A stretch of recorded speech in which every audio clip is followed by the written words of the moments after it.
Good morning, meron tayo ditong isang piglet na parang may kilay. So, kaya siya maglakad. Hirap maglakad. So, mag-inject lang tayo ng okay.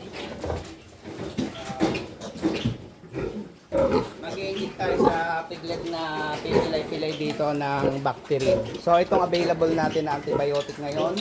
So, mag-inject tayo sa piglet. So, hanapin pa natin yung piglet na yun kung nasaan siya. Sa piglet po mga kapigmate, ang ginagamit yung syringe ay disposable lang. Yan. Hanapin natin. Maglalagay na ako sa piglet natin na to. Bali 6 days since birth sa mga to. So, mag-inject lang tayo dito ng 0.02 ml. 0.02 ml lang tayo.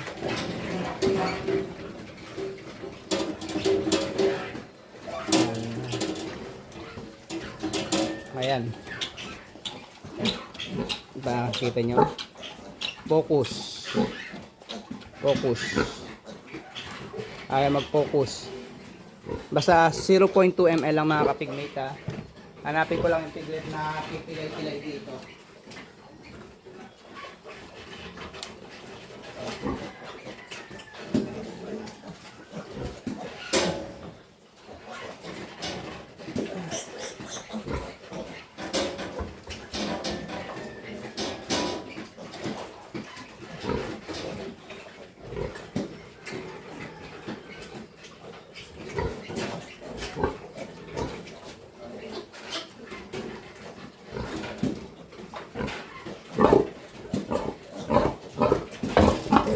So, ito yung piglet natin mga kapigmate.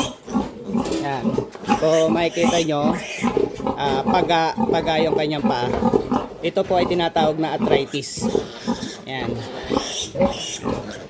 So, ito mga piglet natin, oh. Tapos, ito, pagmasdan nyo, may sugat siya dito.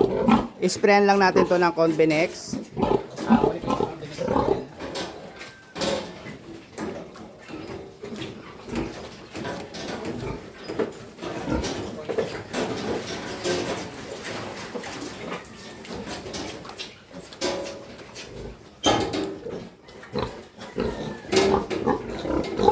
Ito pag may ganito yung piglet nyo, isprayan nyo na agad ng Convenex.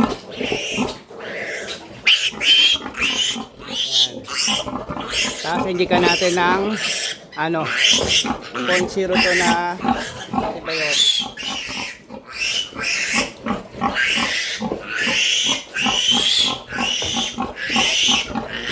So yan. Tapos tatandaan ko lang para ayan na siya. Tinandaan ko lang para ma-monitor ko siya kung gagaling ba yung arthritis niya. So, yan lang naman napansin ko na nagka-problema. Nagka-arthritis yung isang piglet. So, ayan pagkaka-arthritis dito sa piglet natin.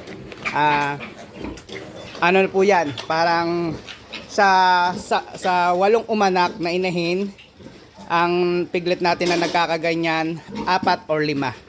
Sa 10 inahin na yun ha. Minsan may inahin tayo na walang piglet na, may mga piglet na hindi nagkaka-arthritis. So kaya normal lang yan. Ang kailangan lang natin gawin dyan ay agapan. So ngayon ko lang napansin yan, kaya ngayon ko lang naagapan yan. Pipilay-pilay siya. Yan.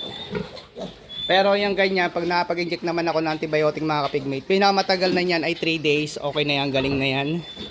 2 days nga lang, mapapansin natin na galing na yung mga yan. So ayan, okay naman yung mga piglet natin. So dahil 6 days nila, sa pagpapaligo ko sa mga baboy na to, yung mga piglet natin na to, binabasa-basa ko lang. Parang spray-spray lang, sinasanay ko na silang maligo. Hindi ko sila masyadong binababad sa tubig. Sinasanay ko pa lang.